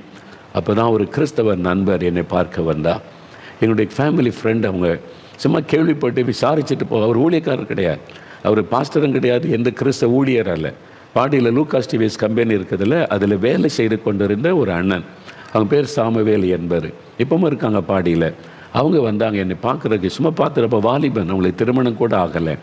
என்னுடைய தாயார் அவங்கள பார்த்த உடனே கண்ணீர் விட்டு அழுது சொன்னாங்க, என் மகனை எல்லாரும் கைவிட்டுட்டாங்க, இயேசு கிறிஸ்துக்கிட்ட என் மகனுக்காக ஜெபம் பண்ணுறியான்னு கேட்டார்கள். என் தாயாருக்குள்ள ஒரு சின்ன விசுவாசம், இயேசுவை கூப்பிட்டா ஒரு அற்புதம் நடந்துருன்ற ஒரு விசுவாசம் என் தாயாருக்குள்ளே. நாங்கள் எல்லாம் பார்த்துட்டோமே, மருத்துவத்தில் பார்த்துட்டோம், பணம் செலவு பண்ணி, அவ்வளோதான், என்னென்ன தெய்வம் எல்லாத்தையும் வேண்டுதல் செய்து பார்த்துட்டோமே, ஒன்றுமே எங்களுக்கு உதவி செய்யலையே, இந்த இயேசுவாவது எனக்கு மகனுக்கு ஒரு அற்புதம் செய்வாரா என்று சொல்லி என் தாயார் கேட்டார்கள். அந்த சகோதரன், நான் ஜெபிக்கிறேன், என்ன அங்கே கொண்டு வாங்க இங்கே கொண்டு, ஒன்றும் சொல்லலை, நான் ஜெபிக்கிறேன். படுக்க பக்கத்தில் முழங்கால் படியிட்டார். என் பெற்றோர், என் உடன் பிறந்த சகோதரர் 3 பேர் எல்லாம் முழங்கால் படியிட்டார்கள். நாங்கள் யாருக்கும் ஜெபிக்கலாம் தெரியாது, சும்மா ஒரு முழங்கால் பயபக்தியாக நிற்கிறாங்க, அவ்வளோதான். என்னுடைய தாயார் மாத்திரம் இயேசுவே இயேசுவே அந்த பெயரை சொல்லி கூப்பிட்டாங்க. கண்ணீரோட இயேசுவே என் மகனுக்கு இறங்கும், இயேசு அப்படின்ற அந்த பெயரை சொல்லி என் தாயார் கண்ணீரோடு கூப்பிட்டாங்க. நான் கண்ணை திறந்து வேடிக்கை பார்த்து கொண்டு இருந்தேன். என்னால் எழும்ப முடியாது, படுத்த படுக்கை, அப்படியே காலை அசைக்கக்கூட முடியாது. யாராவது தூக்கி வச்சா தான் உட்காரவே முடியும். அவர் ஜெபம் பண்ணும்போது எங்கள் வீட்டுக்குள்ளே இயேசு வந்தார். எங்கள் வீட்டுக்குள்ளே இயேசு வந்தார். எனக்கு அன்பானவர்கள், இன்றைக்கும் அதை நினைத்தால் ஆச்சரியம். நாங்கள் கிறிஸ்தவம் கிடையாது, சர்ச்சுக்கு போனதில்லை, எங்கள் வீட்டில் பைபிள் கிடையாது, எந்த கிறிஸ்தவ கூட்டத்துக்கு போனது கிடையாது. ரொம்ப பக்தி உள்ளவர்கள், தினம் குத்து விளக்கு ஏற்றி பக்தியாக தெய்வ வணக்கம் செய்கிறவர்கள், அதுதான் எங்கள் வீட்டில் இருந்தது. ஆனால் அந்த வீட்டுக்குள்ளே இயேசு வந்தார். அவர் கூப்பிட்ட போது, என் தாயார் கண்ணீரோடு கூப்பிட்ட போது, அந்த சகோதரன் ஜெபிக்கிற நேரத்தில் இயேசு வந்தார். இயேசுவே தொடும் அப்படின்னு ஜெபித்த போது ஒரு கரம் என்னை தொட்டது. இந்த வலது பக்கம் தோள் பகுதியில் ஒரு கரம் தொட்டதை நான் உணர்ந்தேன். யாரோ என்னை தொடுறாங்களே, என் கண்ணிலிருந்து கண்ணீராக வருது, ஏதோ நடக்குது என் சரீரத்தில், என்னால் உணர முடிகிறது. மின்சாரத்தை போல ஒரு வல்லமை என் காலுக்குள்ளே பாய்ந்தது. செயலற்று கிடந்து என் வலது கால் செயல்பட ஆரம்பித்தது. நான் எழுப்பி உட்கார்ந்துட்டேன். உடனே அவர் ஜெபம் முடிக்கிறதுக்குள்ளே என் சரீரத்தில் மாற்ற எழுப்பி உட்கார்ந்துட்டேன். ஜோமணி முடிக்கிறாங்க, நான் உட்கார்ந்துருக்கிறேன். நானாக எழும்பின நடக்க ஆரம்பித்தேன். என்னால் நடக்க முடிகிறது. 2 அற்புதம். நொண்டியாக இருந்த நான் நடக்க ஆரம்பித்தேன். வீங்கி இருந்த பல்ஜாக இருந்த இருதய நார்மலாய் மாறிவிட்டார். ஒரு பூரண சுகம். இயேசுடைய ஒரே ஒரு தொடுதல் என் மரண படுக்கையை மாற்றினார். இயேசு மாத்திரம் அன்றைக்கு எங்கள் வீட்டுக்கு வராமல் இருந்திருந்தால் என்னுடைய கல்லறை தான் இந்த உலகத்தில் இருந்திருக்கும். இயேசு எங்கள் வீட்டுக்கு வந்தார். அவர் என்னை தொட்டார். எனக்கு அன்பானவர்களே, ஏன் வந்தார் தெரியுமா? எங்கள் அம்மா கூப்பிட்டாங்க, இயேசுவே வாங்க, இயேசுவே இயேசுவே கூப்பிட்டதுனால வந்தார். நீங்கள் கூப்பிட்டா இயேசு உங்கள் வீட்டுக்குள்ளே வருவார். இயேசுவே நீங்கள் வந்து எனக்கு ஒரு அற்புதம் செய்யுங்க, இயேசுவே என் வாழ்க்கையில் வந்து ஒரு அற்புதம் செய்யுங்க. அவர் வந்து நீங்கள் கூப்பிடாமல் வர மாட்டார். கூப்பிடுங்க, இயேசுவேன்னு கூப்பிட்டா உடனே வருவார், உங்களை தொடுவார். இயேசு அங்கே இருந்ததுனால தான் அந்த அற்புதம் நடைபெற்றார். இயேசு உங்கள் வீட்டுக்குள்ளே வந்தார். இவங்க இந்துக்கள், இவங்க வீட்டுக்குள்ளே நான் எப்படி வருவேன்? அவங்கள சர்ச்சுக்கு வர சொல்ல அப்படி இயேசு சொல்லவில்லை. அதான் தான் சொல்ல, இயேசு மதங்களுக்கு அப்பாற்பட்டவர். அவர் மதங்களை பார்த்து யாருக்கு அற்புதம் செய்வது இல்லை. அப்படின்னா நான் செத்து போயிருக்கணுமே. எங்கள் வீட்டுக்குள்ளே அவர் வந்தார். அவர் வந்து என்னை தொட்டு என்னுடைய மரண படுக்கையை மாற்றினார். அதே இயேசு தான் இன்றைக்கு உங்கள் வீட்டுக்குள்ளே வந்திருக்கிறார். இந்த செய்தியை கேட்டுக்கொண்டு உங்கள் வீட்டுக்குள்ளே உங்கள் பக்கத்தில் தான் அவர் நிற்கிறார். இயேசுவேன்னு கூப்பிட்டா போது அவர் தொட்டு விடுவார். நீங்கள் அவரை கூப்பிட்டா விசுவாசத்தோட அற்புதம் நடந்து விடும். எனக்கு பிரியமானவர்களே, இயேசு உங்கள் வீட்டுக்குள்ளே வந்து உங்களை ஆசீர்வதிக்க ஆயத்தமாக இருக்கிறார். நீங்கள் கூப்பிடணும். ஒரு பாருங்கள், ஒரு குடும்பத்தார், அவங்களும் இயேசு அறியாதவங்க, ரொம்ப பிரச்சனை, வேதனை, நெருக்கம், கஷ்டத்தில் கணவர் குடிச்சு குடும்பத்தை கவனிக்கிறதில்ல, செத்து போயிடலான்ற நேரம் இயேசு உங்களை சந்தித்தார். தாயும் அந்த வீட்டிலேருந்து ஒரு வாலிப மகள், ஸ்கூலில் படிக்கிற மகள் இயேசுவை ஏற்றுக்கொண்டாங்க. கணவர் சொல்லிட்டார், இந்த இயேசுக்கு தான் நம்ம வீட்டுக்கு சரிப்படாது, நம்முடைய பிறப்பு என்ன, நம்ம பரம்பரையாக செய்துக்கிட்டு வர்றது என்ன அப்படிலாம் சொல்லிட்டார். அவருக்கு தெரியாமல் தாயும் மகளும் ஜெபம் பண்ணுவாங்க. இவர் குடிச்சிட்டு வருவார். ஒரு நாள் குடிச்சிட்டு வந்து வியாதியில் பாதிக்கப்பட்டு டாக்டர்கிட்ட கொண்டு போனாங்க. குடிச்சவருடைய சரீரமே போச்சு, இனி அவர் பிழைக்கிறது கஷ்டம் சொல்லிட்டாங்க. வீட்டில் வச்சு நான் மருந்து தரேன், வீட்டில் வச்சு கொடுத்து கொள்ளுங்க. மரணப்படுக்கையில் ஆயிட்டார். மரணப்படுக்கைன்னா சாகிற நிலைமை. இப்போ சாகிற நிலைமையில் ஒரு நாள் மரண போராட்டம், அப்படியே மரணம் நெருங்கி கொண்டு சாகிற மாதிரி ஆயிட்டார். இந்த வாலிப மகள் என்ன பண்ண, படுக்க பக்கத்தில் முழங்கால் போட்டு, இயேசுவே வாங்க, இயேசுவே வாங்க, எங்கள் வீட்டுக்குள்ளே வாங்க, எங்கள் அப்பாவை தொடுங்க. அதுதான் அவளுக்கு ஜெபம், அதுதான் அவளுக்கு தெரியும், வேறு ஒன்றும் சொல்ல தெரியும். இயேசுவை வாங்க, எங்கள் அப்பாவை தொடுங்க, சுகமாக்குங்க. இயேசுவை கூப்பிட்டாள். இயேசு உடனே அந்த வீட்டுக்குள்ளே வந்தவுடைய தகப்பனாரை தொட்டு மரண கட்டை மாற்றினார். அடுத்த நிமிஷம் அவர் எழும்பினார். மறிக்கிற நிலைமையிலிருந்து அவர் படைக்க விட்டு எழும்பினார். அவருக்கு அப்படியே சரீரத்தில் புது பலன். அவராலே நம்ப முடியல, நானா சுகம் பெற்று விட்டேன். அந்த மகளுக்கு அவ்வளோ சந்தோஷம். இயேசு என் ஜெபத்தை கேட்டார், எங்கள் அப்பாவை குணமாக்கிட்டார் சொல்லி மகிழ்ச்சியோடு சாட்சி எழுதியிருந்தாள். எனக்கு அன்பானவர்களே, அதே இயேசு இன்றைக்கி உங்கள் வீட்டில் வந்து உங்களுக்கு அற்புதம் செய்ய ஆயத்தமாக இருக்கிறார். நீங்கள் கூப்பிட்டா உங்கள் வீட்டிலையும் இயேசு அற்புதம் செய்வார். இயேசுவை அழைச்சாதான் அவர் வருவார், யாரையும் கட்டாயப்படுத்த மாட்டார். இயேசு அந்த வீட்டில் அழைச்சதுனால வந்திருந்தார். ரெண்டாவது, ஒரு குறை வந்துட்டு, பொதுவாக திருமண வீட்டில் குறை வந்தால் வெளியே சொல்லாருங்க, அட்ஜஸ்ட் பண்ணிடுங்க, அப்படி தான் சொல்லுவாங்க. இல்லை, திராட்சரசம் இல்லைன்னா வெளியே தெரிஞ்ச அவமானம், அப்படியே கடைசி தானே அட்ஜஸ்ட் பண்ணிடுங்க. ஆனால் இவங்க இயேசுக்கு தெரியப்படுத்தினார்கள். அவருடைய தாயார் மூலமாக வந்து இயேசுக்கு தெரியப்படுத்தினாங்க குறைவு வந்துட்டு.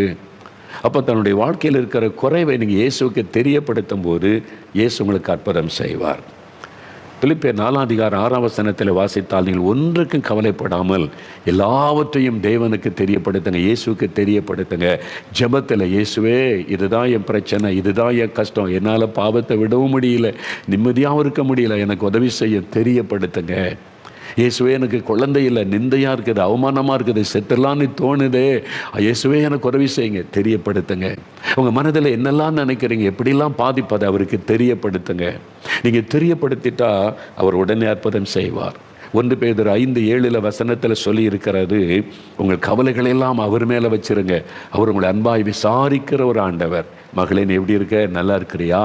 மகனே, நீ எப்படி இருக்க, ஏன் துக்கமாக இருக்கிற?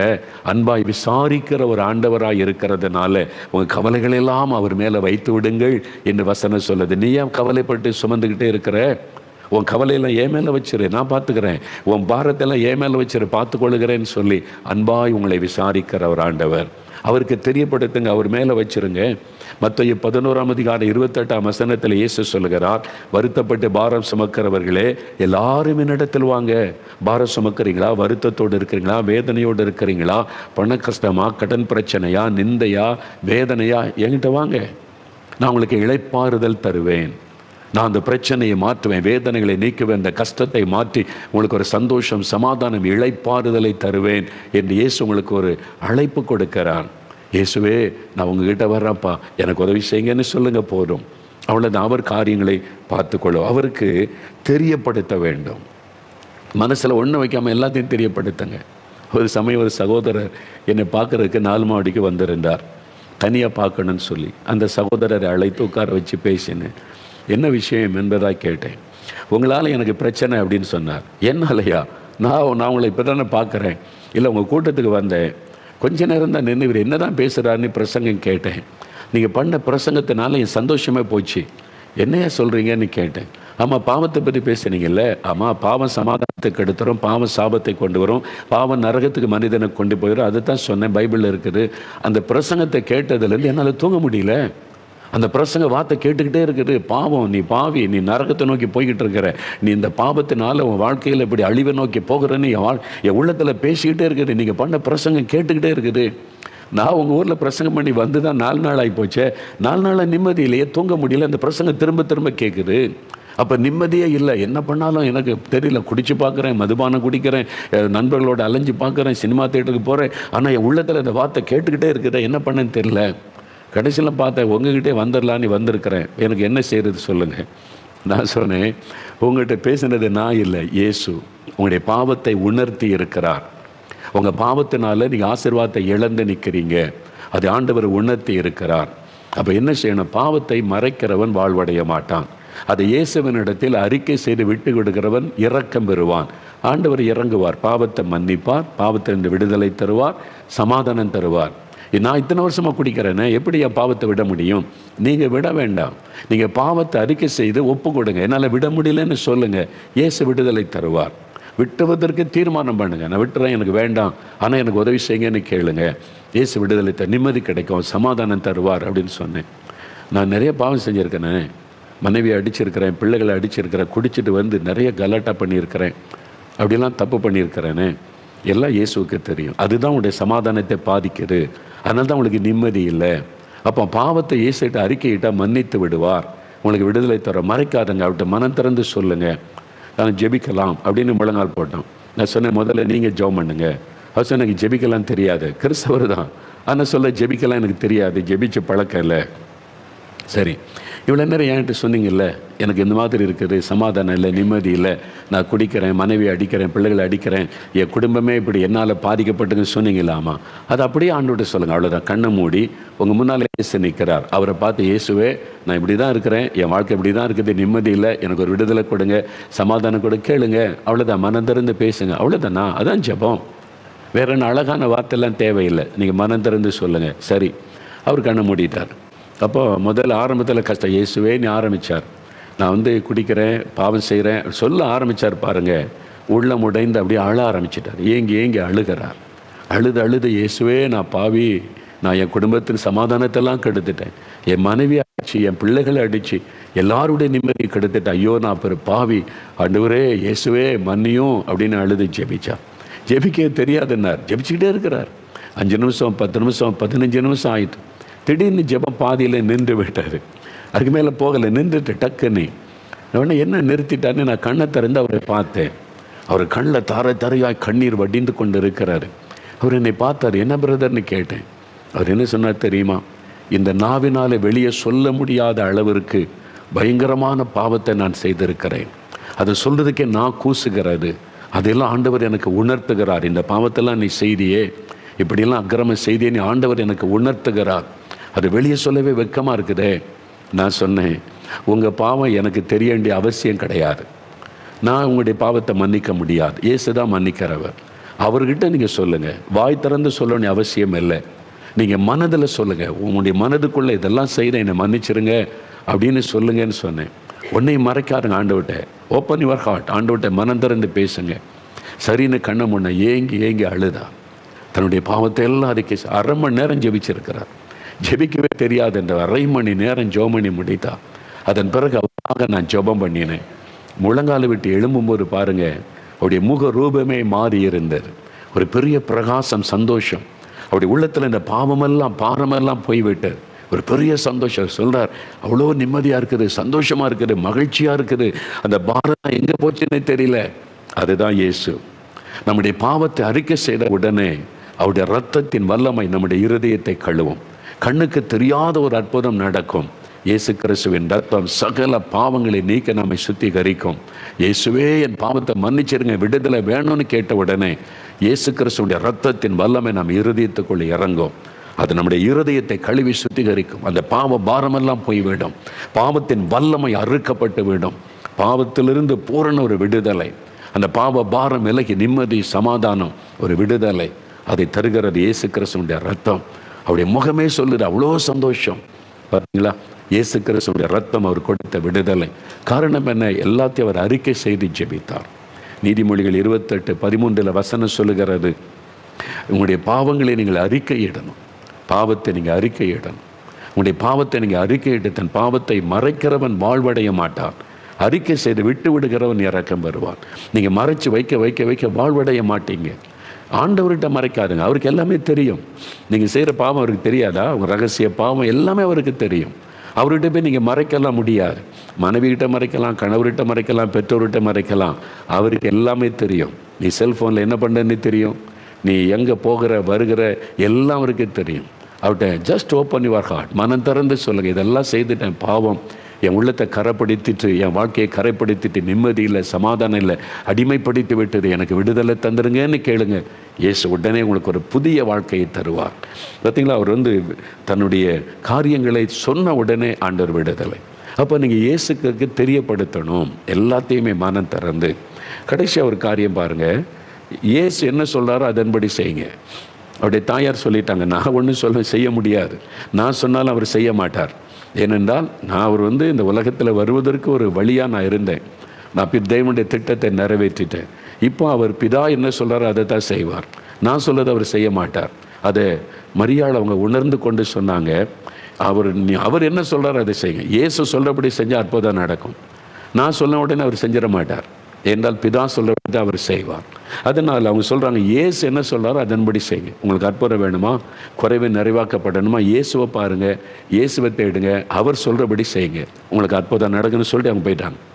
இப்போ எல்லாரும் இயேசுவை பார்க்குறாங்க. இவர் தான் நம்முடைய பிரச்சனைக்கு தீர்வு, இவரால் தான் இதை மாற்ற முடியும், இவர் தான் குறைவை நிறைவாக்க முடியும்.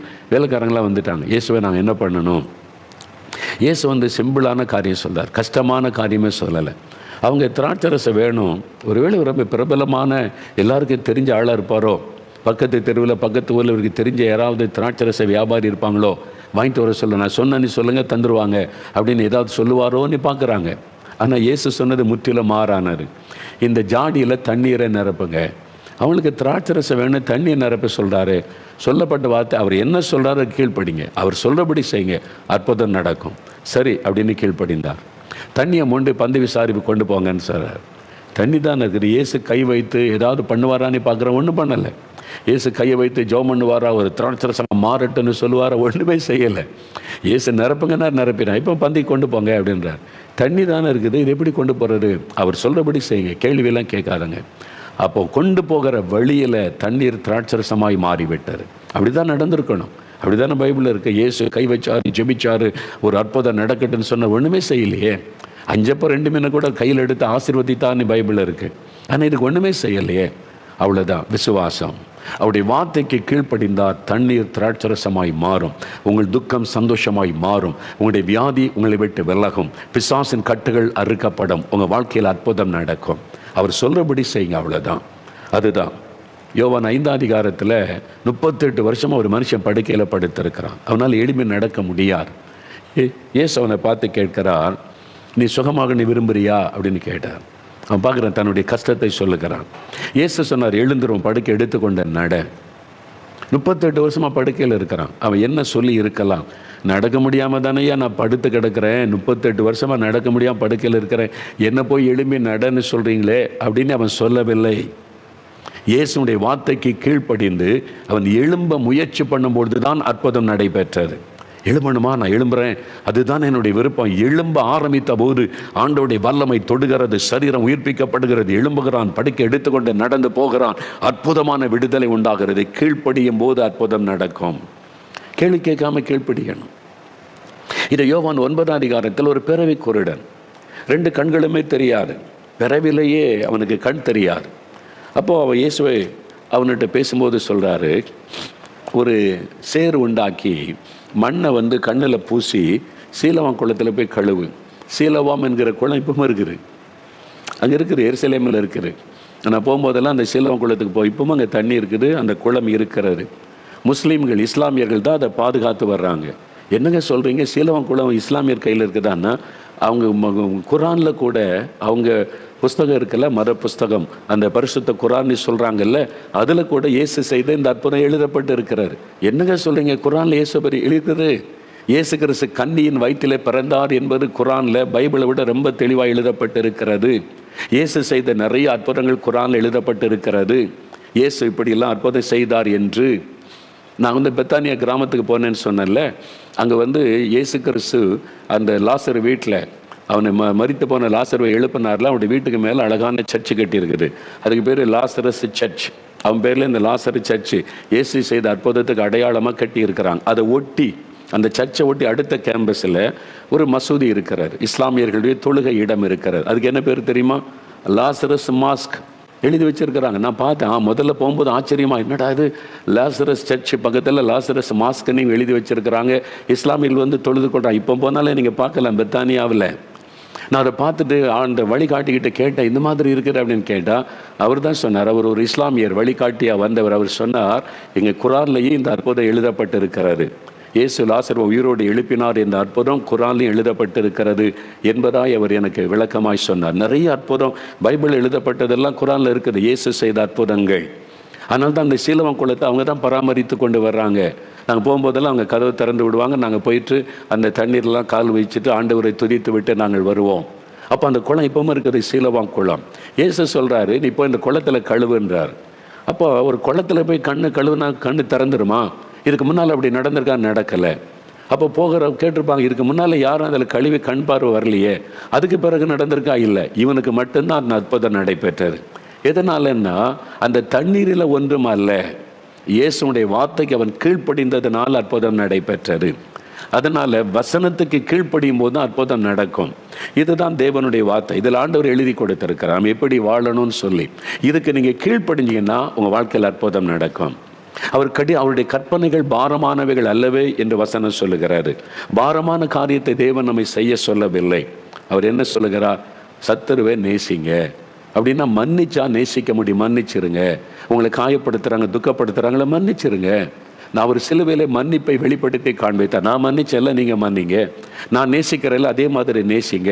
சிம்பிளான காரியம் தான் சொல்லுகிறார்.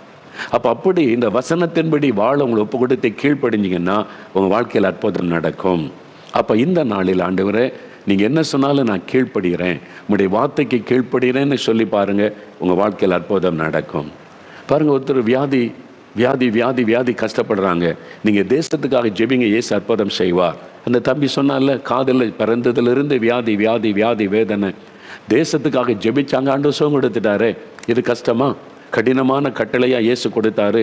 நீ 4 மாடிக்கு காலில் செருப்பு நாம நடந்து வா, நீ இந்த மாதிரி பண்ணு, அந்த மாதிரி பண்ணு, ஏதாவது உங்களை சரீரத்தை கீறிக்க கஷ்டப்படுத்த அப்படி சொன்னாரா? ஒன்றுமே இல்லையே. சிம்பிளான காரியம். இயேசு சொல்லுவது, நம்ம தேசத்துக்காக ஜெபம் பண்ணு, மற்றவங்களுக்காக ஜெபம் பண்ணு, எல்லாரையும் நேசி, உன் உள்ளத்தில் கசப்புக்கு இடம் கொடுக்காத, உன்னை பகைக்கிறவங்கள்ட்ட கூட அன்பு காட்டு, ஏழைகளுக்கு இரக்கம் செய், ஏழைகளுக்கு உதவி செய். இதான இயேசு சொல்லுகிறார். கடினமான ஒரு கட்டளை கொடுக்கவில்லை. எல்லாம் சுலபம், சாதாரண காரியம். இந்த வேதத்தில் எழுதப்பட்ட வசனத்துக்கு கீழ்ப்படிய உங்கள் வாழ்க்கையில் அற்புதம் நடக்கும். இன்றைக்கி நான் என்ன செய்யணும் ஆண்டவரேன்னு கேளுங்க. ஆண்டவர் சொல்ல, நீ விசுவாசித்தால் தேவனுடைய மகிமை காண்பாய். நீ விசுவாசிக்கணும், அவ்வளோதான். இயேசுவே, உங்களுடைய வல்லமை நான் விசுவாசிக்கிறேன், என் குடும்பத்துக்குள்ளே வாங்க, என் வாழ்க்கையில் நீங்கள் வாங்க, நான் உங்கள்கிட்ட எல்லாம் தெரியப்படுத்துகிறேன், எனக்கு ஒரு அற்புதம் செய்யுங்க அப்படின்னு நீங்கள் ஜெபிச்சிங்கன்னா இன்றைக்கு இயேசு உங்களுக்கு அற்புதம் செய்வார். அதுக்கு தான் இன்றைக்கி நம்ம ஜெபிக்க போகிறோம். அற்புதத்திற்காக நம்ம ஜெபிக்க போகிறோம். இப்போ நம்ம ஜெபிக்க போகிறோம். இப்போ இயேசு உங்கள் பக்கத்தில், உங்கள் வீட்டில், உங்கள் அருகில் தான் நின்று கொண்டு இருக்கிறார். நீங்கள் யாராக இருந்தாலும் சரி, எந்த விதமான நம்பிக்கை உள்ளவங்களாக இருந்தாலும் சரி, இப்போ இயேசு உங்கள் பக்கத்தில் வந்திருக்கிறார். இப்போ இயேசுவே, நீங்கள் என் வாழ்க்கையில் வரணும், என் உள்ளத்துக்குள்ளே வரணும், என் வாழ்க்கையில் ஒரு விடுதலை வேணும், நிம்மதி வேணும், சமாதானம் வேணும், பரிசுத்தம் வேணும், சுகம் வேணும், என் குடும்பத்தில் இருக்க துக்கெல்லாம் நீங்கணும், பிசாசின் கட்டுகள் மாறணும், எங்களுக்கு ஒரு அற்புதம் நடக்கணும் இயேசுவேன்னு அந்த பெயரை சொல்லி கூப்பிட்டா உடனே உங்களுக்கு அற்புதம் நடக்கும். எப்படிங்க இதெல்லாம் நடக்குதுன்னு சொன்னால், அவர் சிலுவையில் நமக்காக அவர் பாவமானார், சாபமானார். நம்முடைய பாவம், சாபம் எல்லாத்தையும் சிலுவையில் சுமந்து அவர் தான் பாவத்துக்கு பரிகாரி, அவர் தான் சாபத்திற்கு பரிகாரி. நீங்கள் கெட்ட நேரம், நல்ல நேரம் இல்லை, நேரம் சரியில்லை, நீங்கள் சாபத்துக்குள்ளே இருக்கிறீங்க, தோஷம் அப்படிலாம் சொல்லி இதெல்லாம் மாறுறதுக்கு 4 வருஷம் ஆகும், 10 வருஷம் ஆகுன்னு சொல்கிறாங்களா? அந்த தோஷத்தை எல்லாம் இயேசு சிலுவையில் சுமந்துட்டார். அந்த பாவத்தை எல்லாம் சிலுவையில் சுமந்துட்டார். உனக்காக மகளே, உனக்காக மகனே, என் பிள்ளைகளை உங்களுக்காக நான் சிலுவையில் உங்கள் தோஷம், பாவம், சாபம், கெட்ட நேரம் எல்லா கிரியைகளையும் நான் சுமந்து முடிச்சிட்டேன். என்னுடைய இரத்தத்தின் வல்லமையினால் உங்களுக்கு விடுதலை தருவேன். என் நாமத்தை சொல்லி கூப்பிடுங்க, அவ்வளவுதான். வேற கண்டிஷனே கிடையாது. விசுவாசத்தோடு கூப்பிட்டா இயேசு உங்களுக்கு அற்புதம் செய்து விடுவார். இப்போ நம்ம ஜெபிக்கலாமா? நம்ம ஜெபிக்க போகிறோம். முடிந்தால் முழங்கால் படியிட்டு கொள்ளுங்க, அல்லது நீங்கள் உட்கார்ந்து தான் என்னால் இருக்க முடியும்னா பரவாயில்லை. கிறிஸ்தவர்கள் முழங்கால் படியிட்டு கொள்ளுங்க. இப்போ நம்ம ஜெபிக்க போகிறோம். நல்ல கவனிங்க. முதலாவது, ஒவ்வொரு காரியமாக ஜெபிக்க போகிறோம். எனக்கு பாவத்திலேருந்து விடுதலை வேணும், எனக்குள்ள பாவத்தின் பாரம் இருக்கிறது, நிம்மதி இல்லை, சமாதானம் இல்லை, பாவம்னு தெரிந்து விட முடியல, பாவம் மன்னிப்பு, பாவத்திலிருந்து விடுதலை. அதுக்கு தான் முதல்ல நம்ம ஜெபிக்க போகிறோம். ஆண்டவருடைய வார்த்தைக்கு நீங்கள் கீழ்ப்படியாமல் இருந்தீங்கன்னா, கிறிஸ்தவர்கள் வசனத்தை தெரிஞ்சு கீழ்ப்படியாமல் இருந்தீங்கன்னா இயேசு உங்களுக்கு அற்புதம் செய்ய முடியாது. நீங்கள் சத்துருவை நேசிக்கலை, மற்றவங்களை மன்னிக்கலைன்னா உங்களுக்கு அற்புதம் நடக்காது. ஏன்னா நீங்கள் வசனம் தெரியும், வசனத்தை கையில் வச்சுருக்கிறீங்க. அப்போ மற்றவங்களை மன்னிக்கணும், மன்னித்து ஜெபம் பண்ணுங்க. கசப்பு உள்ளத்தில் வேண்டாம் ஆண்டவரே, இந்த கசப்பு வெறுப்பை எடுத்து போட்டுருங்கன்னு சொல்லுங்கள். ஆண்டவர் உணர்த்துகிற பாவத்தை விட்டு மனம் திரும்புங்க. உங்கள்கிட்ட இந்த பாவம் இருக்குது, இந்த தப்பு இருக்குது, பெருமை இருக்குது, கோபம் இருக்குது, எரிச்சல் இருக்குது, கண்களின் நிச்சயம் இருக்குது, மாமிச இச்சை இருக்குது, அநியாய சம்பாத்தியம் இருக்குது, மற்றவங்களை ஏமாற்றுகிற சுபாவம் இருக்கிறது, நீ மற்றவங்களை ஏமாற்றுகிற பிஸ்னஸ்ன்ற முறையில் மற்றவங்களை ஏமாற்றி பணம் சம்பாதிக்கிற, அதெல்லாம் விட்டு மனம் திரும்பு. நீ லஞ்சம் வாங்குற, ஊழல் பண்ணுற, நீ ஒரு கிறிஸ்தவனாக இருந்து இப்படி செய்கிற, இதெல்லாம் பாவம்னு ஆண்டவர் உணர்த்துகிறா. அதை விட்டு மனம் திரும்புங்க. ஆண்டவரே, நான் ஒரு அதிகாரி, லஞ்சம் வாங்குற இந்த பாவத்தை மன்னிங்க, நான் கலப்படம் பண்ணுறேன் இந்த பாவத்தை மன்னிங்க, இனி இந்த பாவத்தை செய்ய மாட்டேன். அது மாதிரி ஒப்பு கொடுங்க. உடைய பாவத்தை விட்டு மனம் திரும்பினா ஆண்டவர் பாவத்தை மன்னித்து அந்த பாவத்திலேருந்து விடுதலை தருவார். மதுபானத்திலிருந்து, போதை வஸ்துகளிலிருந்து, புகைக்கிற பழக்கம், இந்த போதை பொருட்களை பயன்படுத்துவதிலிருந்து இன்றைக்கு விடுதலை. இயேசு உங்களை நேசிக்கிறார். யாரையும் பாவின்னு அவர் புறம்பே தள்ளுவதே இல்லை. அவர் பாவிகளின் சிநேகிதன் என்று அழைக்கப்பட்டவர். பாவத்தை தான் அவர் வெறுக்கிறார். உங்களுடைய பாவத்திலிருந்து விடுதலை கொடுக்க சிலுவையில் ரத்தம் சிந்தினார். இப்போ நீங்க சொல்லுங்க, அப்ப முதலாவது எனக்கு பாவத்திலிருந்து விடுதலை வேணும் அப்படின்னா இருதயத்தில் கை வைத்து, இயேசுவே என் உள்ளத்துல நீங்க வரணும், உங்க ரத்தத்தினால என் இருதயத்தை கழுவணும், இந்த பாவத்திலிருந்து விடுதலை வேணும்னு ஜெபிக்கணும். ஒருவேளை உங்க கணவர், உங்களுடைய தகப்பனார், உங்களுடைய சகோதரன், உங்களுடைய பிள்ளைகள் மதுபானம் பாவ பழக்கத்தை அடிமையாக இருந்தால் அவங்க முழங்கால் படிக்கிட்டா நீங்கள் அவங்க மேலே கை வைங்க. இயேசுவே என் கணவருக்கு விடுதலை கொடுங்க, இயேசுவே எங்கள் அப்பாவுக்கு விடுதலை கொடுங்க, அண்ணனுக்கு விடுதலை கொடுங்க, இந்த பாவ பழக்கம் மாறட்டும். அவங்க மேலே கை வைத்து நீங்கள் ஜெபிக்கணும். இப்போ அற்புதம் நடக்கும். ஆண்டவர் ஒரு அற்புதம் செய்ய போகிறார். முதலாவது பாவத்தில் இந்த விடுதலை, அதுக்காக ஜெபிக்க போகிறார். அப்படியே கண்களை மூடுங்க, இயேசுவை நினைத்து கொள்ளுங்க, இருதயத்தில் கை வைங்க. இயேசுவே என் உள்ளத்தில் வாரும், இயேசுவே எனக்கு பாவ மன்னிப்பை தாரும், பாவத்தில் இந்த விடுதலை தாரும், பாவத்தின் பாரம் வெள்ளக்கட்டும். ஜோமனுங்க ஜோமனுங்க. இயேசுவே உம்முடைய ரத்தம் எனக்குள் இறங்கட்டும். இயேசு கிறிஸ்துவின் ரத்தம் சகல பாவங்களை நீக்கி சுத்திகரிக்கும் என்பதை நான் விசுவாசிக்கிறேன். உம்முடைய ரத்தத்தின் வல்லமை என் இருதயத்திற்குள்ள இறங்கட்டும். இந்த பாவத்தில் எனக்கு விடுதலை வேணும். இயேசுவே விடுதலை தாங்க. இந்த பாவத்தினால நிம்மதி இல்லை, சமாதானம் இல்லை, என்னால் விடவும் முடியல. நான் பாதிக்கப்பட்டிருக்கிறேன். எல்லாரும் என்ன வெறுக்கிறாங்க, பாவின்னு தள்ளுறாங்க, குடிகாரன்னு சொல்றாங்க, நான் பாவன்னு சொல்லி என் குடும்பத்தாரே என்ன வெறுக்கிறாங்க. இயேசுவே இயேசுவே பாவிகளின் சிநேகிதனே, என் உள்ளத்துல நீங்க வாங்க, இந்த பாவத்தின் பாரத்தை மாற்றுங்க, எனக்கு விடுதலை கொடுங்க. என்னால விட முடியலையே, மதுபானத்தை விட முடியல, போதை வஸ்துகளை விட முடியல, இந்த ரகசிய பாவத்தை விட முடியல, இந்த பாவம் என் சமாதானத்தை கெடுத்துக்கிட்டே இருக்குது, எனக்கு விடுதலை கொடுங்க. இயேசுவே இயேசுவே எனக்கு விடுதலை கொடுங்க. ஜெபிங்க ஜெபிங்க. அப்படியே 2 நிமிடம் ஜெபம் பண்ணுங்க. இயேசுவே என் பாவத்தை மன்னிங்க, பாவத்தில் இந்த விடுதலை கொடுங்க. வாலிப தம்பி ஜெபம் பண்ணுங்க, வாலிப மகளே ஜெபம் பண்ணு மகளே, ஐயா ஜெபம் பண்ணுங்க ஜெபம் பண்ணுங்க. இயேசுவே இயேசுவே நீ கோபப்படுங்க, என் பாவத்தை மன்னிங்க, எனக்கு பாவத்தில் என்ன விடுதலை தாங்க, என்னால் விட முடியலையே, நிம்மதி இல்லையே, சமாதானம் இல்லையே. இயேசுவே இயேசுவே எனக்கு உதவி செய்ய கேளுங்க கேளுங்க. தகப்பனே, இதோ கண்ணீரோட ஜெபிக்கிறாங்கப்பா. இந்த வாலிப தம்பி வாலிப மகள் கண்ணீரோட ஜெபிக்கிறாங்கப்பா. இயேசுவே என் பாவத்தை மன்னியும், விடுதலை தாங்கன்னு கேட்கிறாங்கப்பா. இந்த தகப்பனார் ஜெபிக்கிறாங்க, தாயார் ஜெபிக்கிறாங்க. இயேசுவே இப்பொழுது உம்முடைய ரத்தத்தின் வல்லமை அவங்களுக்குள்ள இறங்கட்டும். இயேசுவின் ரத்தத்தின் வல்லமை அவங்க மேல இறங்கட்டும். பாவத்தில் இருந்து ஒரு விடுதலை உண்டாகட்டும். இயேசு கிறிஸ்துவின் ரத்தம் சகல பாவங்களை நீக்கி சுத்திகரிக்கும் என்ற வார்த்தையின்படி உம்முடைய ரத்தத்தின் வல்லமை அவருடைய இருதயத்திற்குள்ள இறங்கட்டும். அந்த பாவ பாரம் வெல்ல பாவ கட்டுகள் அறுக்கப்படட்டும். என்னால் விட முடியலேன்னு கலங்குறாங்களேப்பா, அந்த மதுபானத்தை கொண்டு வருகிற குடிவெறியின் ஆவி இயேசுவின் நாமத்தில் இப்பொழுது வெல்லகட்டும் வெல்லகட்டும். இயேசுவின் நாமத்தில் கட்டுகள் அறுக்கப்படட்டும். இந்த போதை வஸ்துகளை கொண்டு வருகிற ஆவி, போதை பொருட்களை பயன்படுத்த தூண்டுகிற பிசாசின் கிரியைகள் வெல்லகட்டும். இயேசுவின் நாமத்தில் இந்த மதுபான போதை வஸ்துகள் எல்லாம் வெல்லகட்டும். ரகசிய பாவங்களை கொண்டு வருகிற பொருளாத அசுத்த ஆவி, விபச்சாரத்தின் ஆவி, இச்சையின் ஆவி, வேசித்தனத்தின் ஆவி இயேசுவின் நாமத்தில் இன்றைக்கு வெல்லகட்டும். இந்த வாலிபர்கள் விடுதலை அடையட்டும், வாலிப மகள் விடுதலை அடையட்டும், இந்த தாய் தகப்பனார் தாயார் விடுதலை அடையட்டும். இயேசு கிறிஸ்துவின் ரத்தத்தின் வல்லமை அவங்களுக்குள்ள இறங்கட்டும். ஆண்டவரே, இந்த பெருமையின் ஆவி, எரிச்சலின் ஆவி, கோபத்தின் ஆவி, அந்த கசப்பை கொண்டு வருகிற ஆவி, பாவத்தை கொண்டு வந்து அடிமைப்படுத்துகிற எல்லா சாத்தானுடைய கட்டுகளும் இயேசுவின் நாமத்தில் அறுக்கப்படட்டும். லஞ்சம் வாங்க தூண்டுகிற பண ஆசையின் ஆவி, ஊழல் பண்ண தூண்டுகிற பண ஆசையின் ஆவி, கலப்படத்தை கொண்டு வர தூண்டுகிற பண ஆசையின் ஆவிகளெல்லாம் வெல்லகட்டும். இயேசுவின் நாமத்தில் அவருடைய இருதயத்தில் ஒரு மாற்றம் வரட்டும். பாவத்தின் கட்டுகள் அறுக்கப்படட்டும். உம்முடைய இரத்தத்தினாலே விடுதலை உண்டாகட்டும். விடுதலை தருகிறீர். இயேசுவே உமக்கு ஸ்தோத்திரம். இப்ப இருதயத்தில் கை வச்சு சொல்லுங்க, இயேசுவே உமக்கு ஸ்தோத்திரம். என் உள்ளத்தில் வந்து விட்டதற்காய் ஸ்தோத்திரம். என் பாவத்தை மன்னித்து விட்டதற்காய் ஸ்தோத்திரம். உம்முடைய இரத்தத்தினால் என்னை கழுவி விட்டதற்காய் ஸ்தோத்திரம். பாவத்திலிருந்து எனக்கு விடுதலை தந்து விட்டதற்காய் ஸ்தோத்திரம். எல்லாம் வலது உரம் உயர்த்தி இயேசுவே ஸ்தோத்திரம். என்னை தொட்டு விட்டீர், சுகம் தந்து விட்டீர், விடுதலை தந்து விட்டீர், உமக்கு ஸ்தோத்திரம். பிசாசின் கட்டுகள் அறுக்கப்பட்டது, பில்லிசுனி வல்லமை அழிந்தது. இன்னைக்கு விடுதலை. இயேசுவுக்கு நன்றி, இயேசுவுக்கு நன்றி, இயேசு நன்றி. தகப்பனே, இந்த பிள்ளைகளுடைய ஜெபத்தை கேட்டீங்க, பதில் கொடுத்துட்டீங்க, அற்புதம் செய்துட்டீங்க. நான் பிரயோஜனமான ஊழியக்காரன், கடமை மட்டும்தான் செய்தப்பா. நீங்க தான் அற்புதம் செய்கிற தேவன். இந்த பிள்ளைகள் மூலமாக நீர் மகிமைப்படும். இயேசுவின் நாமத்தில் ஜெபிக்கிறேன் பிதாவே. ஆமேன், ஆமேன்.